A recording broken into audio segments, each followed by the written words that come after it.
Dear students and all aspirants, अस्सलाम वालेकुम। कैसे हैं आप सब? यकीनन ज़बरदस्त होंगे और खैरियत से होंगे।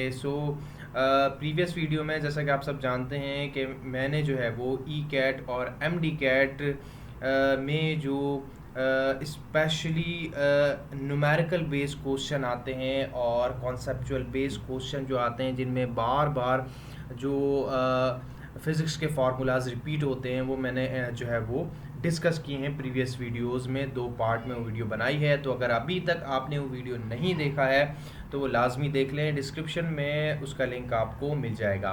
आज की वीडियो है स्पेशली ई कैट के एस्पायरेंट्स के लिए, और स्पेशली जो एनईडी और केयू के जो टेस्ट देने जा रहे हैं उनके लिए कुछ इम्पॉर्टेंट गैस एमसीक्यूज़ बनाए हैं, और इसी तरह से कुछ पास्ट पेपर में से भी एमसीक्यूज़ इसमें से लिए हैं।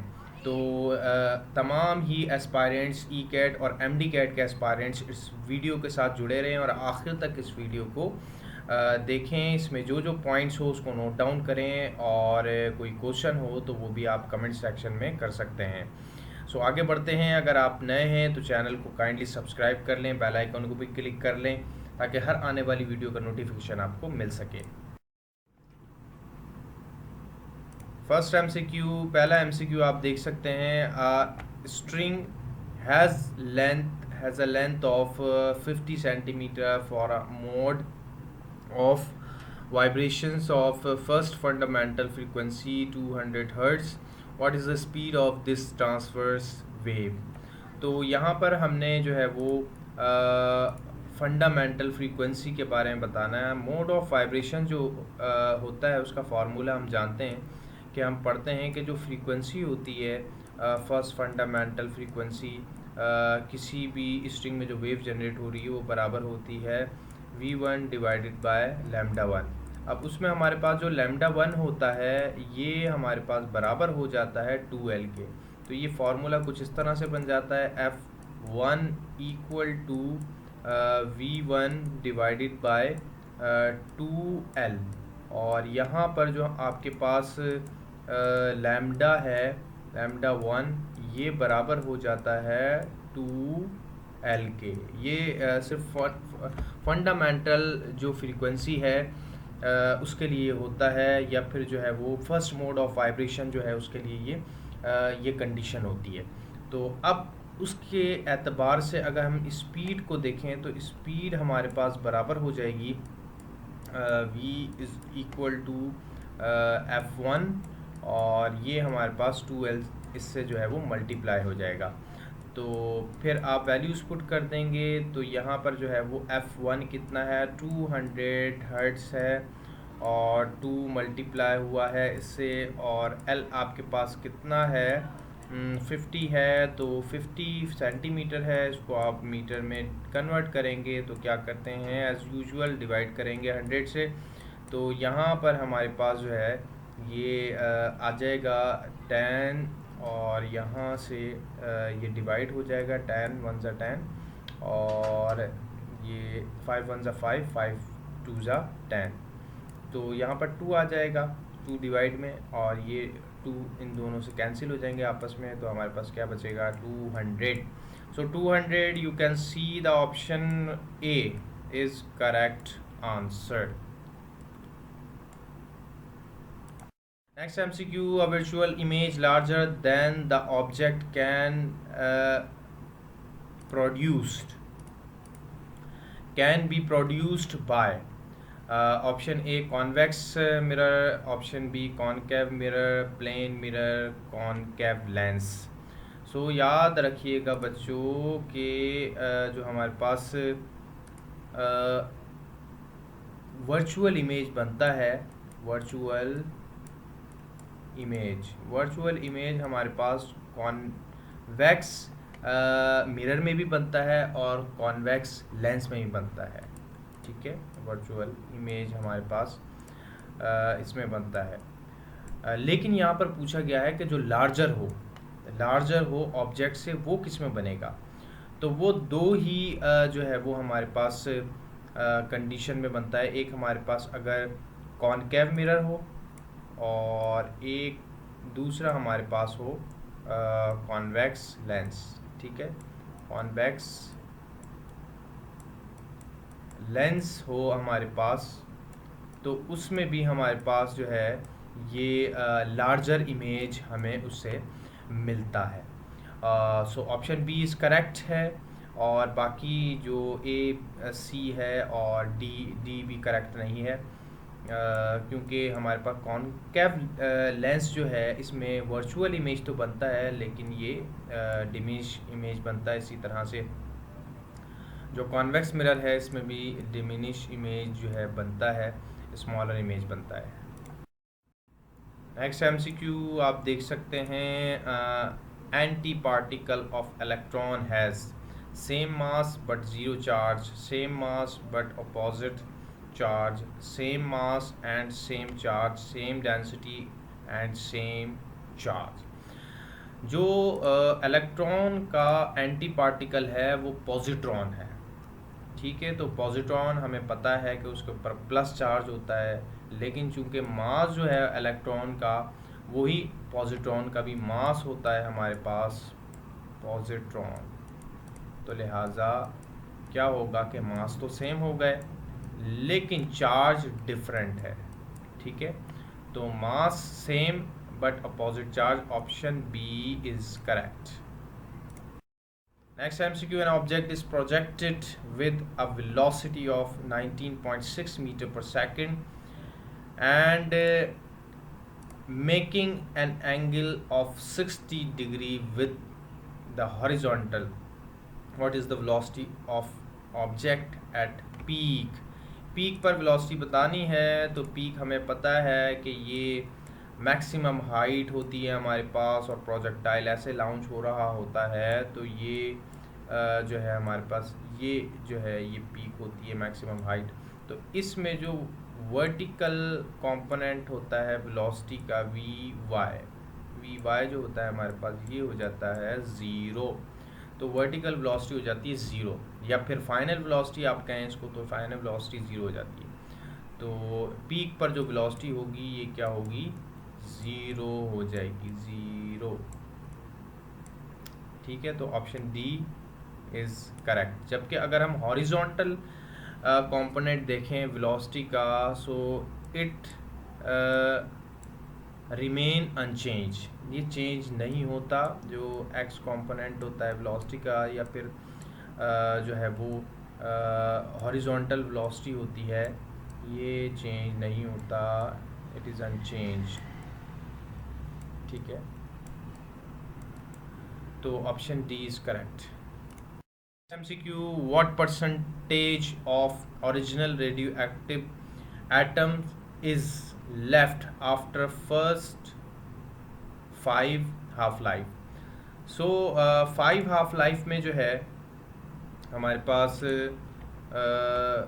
जो रिमेनिंग रेडियो एक्टिव जो एटम्स हैं वो बचते हैं, वो हमारे पास कितने बचते हैं हम देखेंगे इस फार्मूला से। तो फार्मूला है हमारे पास n is equal to n not multiply 1 divided by 2t। अब यहाँ पे हमारे पास जो है वो t जो है ये t जो t पावर है ये हमारे पास है number of half life, number of half life, number of half life है। इसका फार्मूला मैंने आपको प्रीवियस वीडियो में भी डिस्कस किया है, इंपॉर्टेंट फार्मूला है। तो ये हमारे पास ये ओरिजिनल सैंपल है न्यूक्लियाई का, और ये हमारे पास रिमेनिंग सैंपल है न्यूक्लियाई का। तो अब हमने परसेंटेज में इसको बताना है, तो पहले हम इसको सॉल्व करते हैं। n नॉट 1 डिवाइडेड बाय 2 पे पावर 5, तो ये हो जाता है हमारे पास n not multiply 1 divided bye 2 पे पावर 5 हो जाता है हमारे पास 32 हो गया। अब हमने क्या करना है, परसेंटेज मालूम करनी है, तो 100 से मल्टीप्लाई करना है, तो ये हमारे पास परसेंटेज में कन्वर्ट हो जाएगा। तो इसका आंसर आएगा हमारे पास n नॉट, और ये हमारे पास आएगा 3.13%। ठीक है, तो ये जो रिमेनिंग सैम्पल हमें मिला है, तो ये हमें मिला है 3.13%, या फिर पहले आप 3.13 एन नॉट भी लिख सकते हैं और फिर परसेंट लिखते हैं। तो ये ऑप्शन जो है वो डी करेक्ट है। Next MCQ, you can see on the screen that when the kinetic energy is increased by 3 times, its momentum is increased by। सो यहाँ पर जो है वो उसको सॉल्यूशन के लिए याद रखें, जो हमारे पास मोमेंटम होता है ये हमारे पास बराबर होता है रेडिकल 2m के ई। ये हमारे पास जो है वो मोमेंटम का रिलेशन है काइनेटिक एनर्जी के साथ। और या फिर आप काइनेटिक एनर्जी को देखें तो ये हमारे पास बराबर होता है पी स्क्वायर और डिवाइडेड बाय 2। सो इस तरह का ये रिलेशन होता है काइनेटिक एनर्जी का मोमेंटम के साथ। अब हमने क्या करना है कि ये देखना है कि अगर काइनेटिक एनर्जी को 3 टाइम्स किया है तो हमारे पास मोमेंटम क्या होगा। सो पहले यहाँ पर हम बढ़ेंगे तो यहाँ पर P1 हमारे पास बराबर होगा रेडिकल 2m के ई, और P2 हमारे पास बराबर हो जाएगा रेडिकल 3 मल्टीप्लाई 2m के ई। ये हमने 3 क्यों लगाया है, क्योंकि 3 टाइम्स इंक्रीज की है ना काइनेटिक एनर्जी, इसलिए यहाँ पर ये 3 आ गया है P2 में, यानी कि मोमेंटम 2।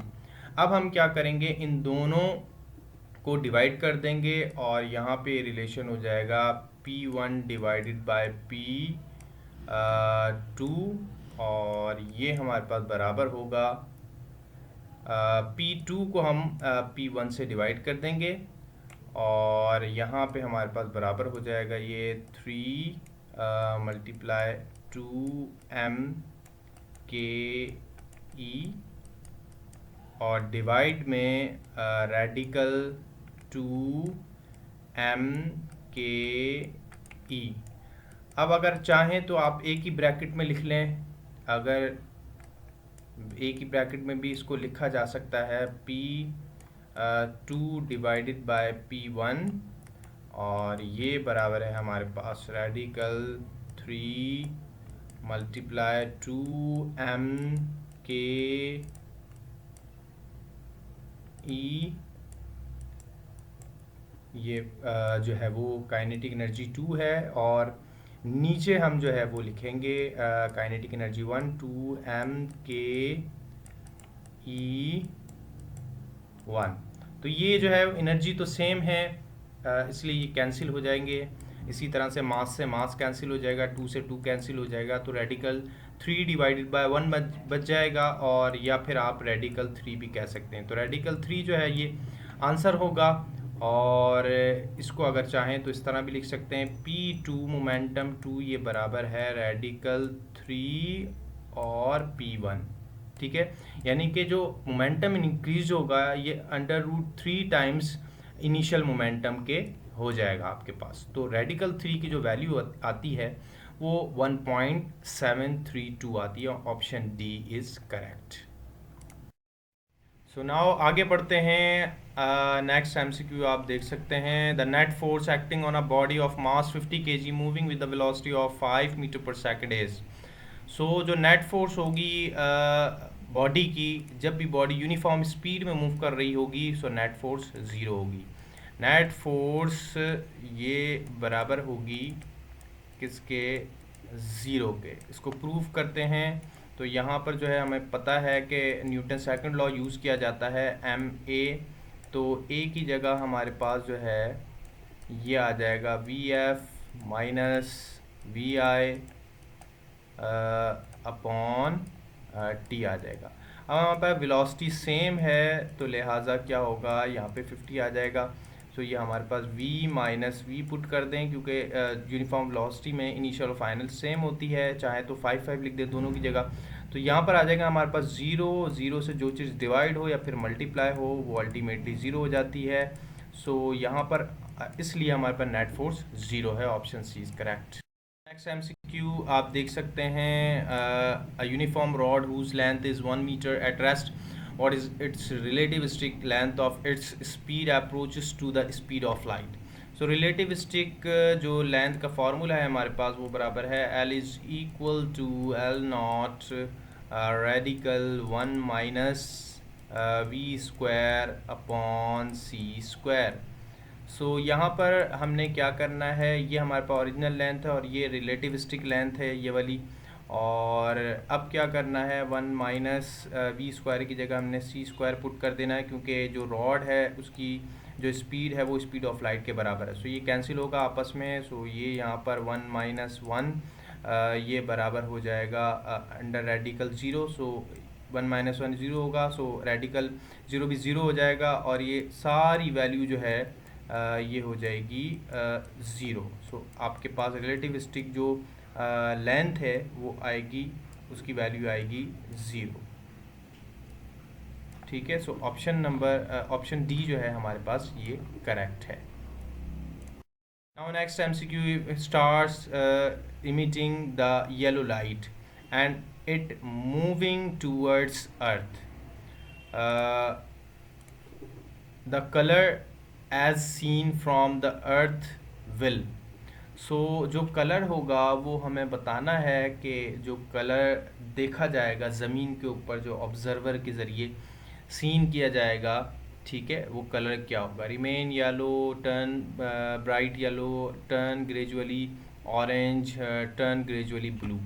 सो इसको जो है वो समझने के लिए हमें दो जो है वो कॉन्सेप्ट आने चाहिए। एक हमारे पास सबसे पहले है डॉपलर इफ़ेक्ट।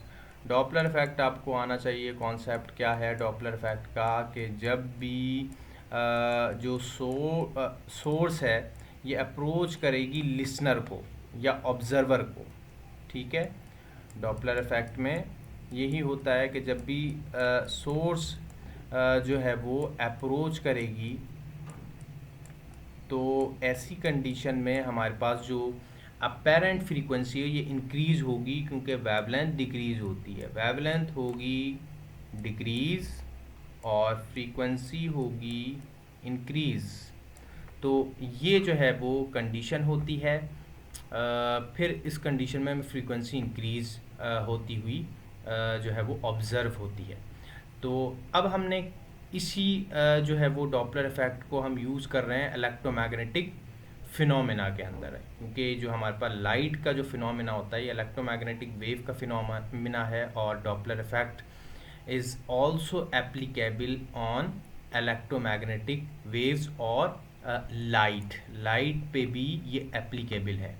सो लिहाजा जब जो है वो स्टार करीब आएगा ज़मीन के तो इसका मतलब सोर्स करीब आ रही है, ठीक है, ये अर्थ है, ठीक है, और यहाँ पे ऑब्ज़र्वर मौजूद है, और ये अगर स्टार है और ये जो है वो करीब आ रहा है, इसको हम सोर्स ले लेते हैं, ये जो है वो ऑब्ज़र्वर है, ऑब्ज़र्वर या फिर लिसनर, ठीक है, ऑब्ज़र्वर, ठीक है। अब ये ऑब्ज़र्वर है और यहाँ से जो है अब ये सोर्स करीब आ रही है तो अपेरेंट फ्रीक्वेंसी इंक्रीज़ होगी। अब हम विजिबल स्पेक्ट्रम देखें तो हमारे पास यहाँ पे विजिबल स्पेक्ट्रम, इसका कॉन्सेप्ट सबसे पहले आपको पता होना चाहिए, ये चीज़ क्लियर होनी चाहिए आपको कि विजिबल स्पेक्ट्रम क्या है और इसकी जो प्रॉपर्टीज़ हैं वो क्या होती हैं। विजिबल स्पेक्ट्रम, अब विजिबल स्पेक्ट्रम में हमारे पास 7 कलर्स की लाइट हैं और ये शुरू होती हैं यहाँ से वायलेट और इंडिगो,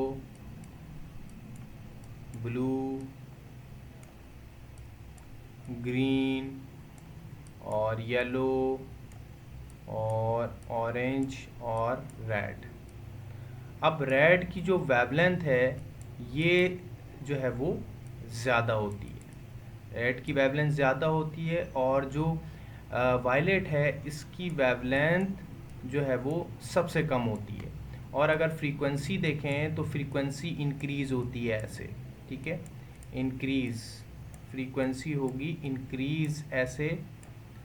तो अब आप अंदाज़ा लगाएं कि जब ये येलो लाइट इसकी फ्रीक्वेंसी बढ़ेगी, ठीक है, तो ये किस तरफ शिफ्ट होगी। येलो लाइट से फ्रीक्वेंसी जो है वो इंक्रीज़ होगी। अच्छा, एक्चुअली ये जो फ्रीक्वेंसी है ये जो है ये जहाँ वेवलेंथ कम होती है उस तरफ इंक्रीज़ होती है। तो इसकी डायरेक्शन हम थोड़ा सा ऐसे कर देते हैं, ये जो है वो डायरेक्शन यहाँ पे होगी, इस तरफ जो है इसकी फ्रीक्वेंसी इंक्रीज़ होगी, ठीक है, और इस तरफ जो है इसकी फ्रीक्वेंसी होगी डिक्रीज़, ये फ्रीक्वेंसी डिक्रीज़ होगी यहाँ पर, और वहाँ पर जो है इसकी फ्रीक्वेंसी होगी इंक्रीज़, ठीक है। तो अब जो है हमें फ्रीक्वेंसी इंक्रीज़ मिलेगी, तो ये ग्रीन पे भी इंक्रीज़ होगी, फ्रीक्वेंसी ज़्यादा होगी, ब्लू पे इंक्रीज़ होगी, और इंडिगो पे इंक्रीज़ होगी, वायलेट पे भी इंक्रीज़ होगी। क्या फ्रीक्वेंसी, फ्रीक्वेंसी हमें इंक्रीज़ होती हुई मिलेगी। लेकिन हमें कलर कौन कौन से दिए हुए हैं, ऑरेंज, ब्लू, येलो। तो यहाँ पर कौन कौन से कलर बाकी हैं, ब्लू, ब्लू बाकी है सिर्फ, ठीक है। तो इसका मतलब कि डी ऑप्शन करेक्ट है। ब्लू की जो वेवलेंथ है ये जो है वो कम होती है, लेकिन इसकी फ्रीक्वेंसी हाई होती है। अब लेकिन ज़्यादातर जो है वो आपने देखा है कि जो सिग्नल और जो नॉर्मली तौर पर इन्वायरमेंट में जो है वो यूज़ की जाती है लाइट, वो रेड लाइट यूज़ की जाती है। रेड लाइट एक डेंजर्स की भी अलामत है, और जहाँ पे डेंजरस सिचुएशन होती है वहाँ रेड लाइट यूज़ होती है। इसकी वजह रेड लाइट का ज़्यादा वेवलेंथ का होना भी है। ग्रेटर वेवलेंथ की वजह से नॉर्मली तौर पर डेंजर सिचुएशन में जो है रेड लाइट यूज़ होती है, ताकि इसको फार डिस्टेंस से जो है वो देखा जा सके। रेड लाइट आपने ऑब्जर्व किया होगा कि दूर से नज़र आ जाती है। इसकी वजह यह है कि इसकी वेवलेंथ ज़्यादा है और ये स्कैटर्ड नहीं होती, जबकि ग्रीन लाइट इसी तरह से ऑरेंज, ब्लू, ये स्कैटर्ड हो जाती हैं। एटमॉस्फेयर में जो पार्टिकल्स होते हैं, मॉलिक्यूल्स होते हैं, उनसे स्कैटर्ड होती हैं ये लाइट जिनकी वेवलेंथ कम होती है। जिनकी वेवलेंथ ज़्यादा होगी वो स्कैटर्ड नहीं होगी। जैसे कि रेड लाइट की वेवलेंथ ज़्यादा है, ये स्कैटर्ड नहीं होती, ये स्ट्रेट मूव करती है, इसलिए इसको फार डिस्टेंस पर ऑब्ज़र्व किया जा सकता है, देखा जा सकता है, और ये यूज़ की जाती है नॉर्मली जो डेंजर साइन होते हैं वहाँ पर। Next MCQ, which of the following radiation can be polarised. So polarised light जो है ये ट्रांसफर्स होती है, ठीक है, जो ट्रांसफर्स वेव होती हैं हमारे पास, वो हमारे पास होती हैं पोलराइज्ड। लेकिन ना एक्सरेज ट्रांसफर है, ना गामा, ना फिर alpha radiation. So D option is correct, none of these में से कोई नहीं है। Next MCQ, uncertainty principle was proposed bye.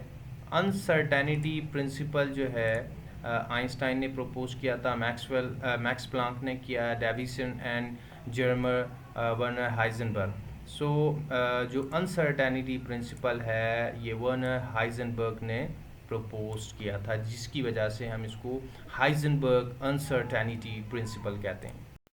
Next MCQ, three bulb of the rating 40 watt, 60 watt and 100 watt are designed to work on 220 volt mains. Which bulb burn most brightly if they are connected in series across 220 volt mains? So यहाँ पर जो है power का जो relation है ये inversely relation है resistance के साथ। जितना जो है वो रेजिस्टेंस हाई होगा उसका जो पावर होगा वो कम होगा। अब यहाँ पर जो 40 वॉट का जो बल्ब है इसका रेजिस्टेंस सबसे हाई होगा। सो 40 वॉट का जो बल्ब है इसका जो रेजिस्टेंस होगा वो हाई होगा, और रेजिस्टेंस हाई होने की वजह से क्या होगा, इसमें हीटिंग इफेक्ट ज़्यादा आएगा। ठीक है, हीटिंग जो इफेक्ट होता है ये बहुत ज़्यादा आएगा, हीटिंग इफेक्ट। अब हीटिंग इफेक्ट जब ज़्यादा आएगा तो फिर इससे क्या होगा कि बल्ब ग्लो ज़्यादा होगा। तो इसका मतलब ऑप्शन ए करेक्ट है। 40 वॉट का जो बल्ब होगा ये ज़्यादा ग्लो होगा हीटिंग इफेक्ट की वजह से।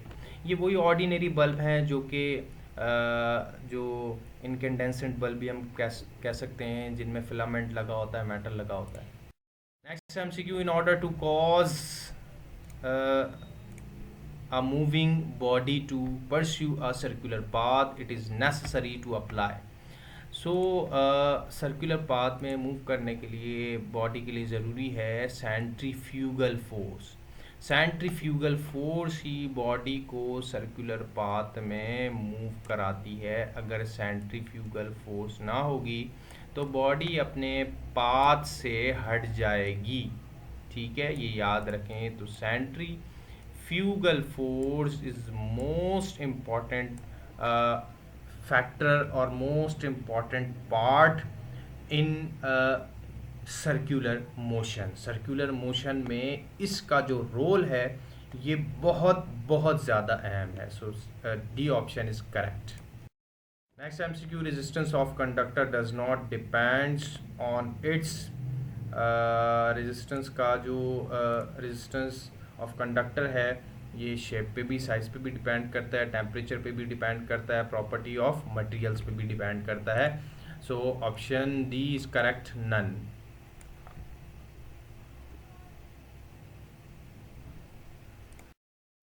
So 16 MCQs, but this is your comprehension। ये आपने सॉल्व करना है। आप इसको देख लें और इसका जवाब मुझे आपने कमेंट सेक्शन में ज़रूर ज़रूर ज़रूर देना है।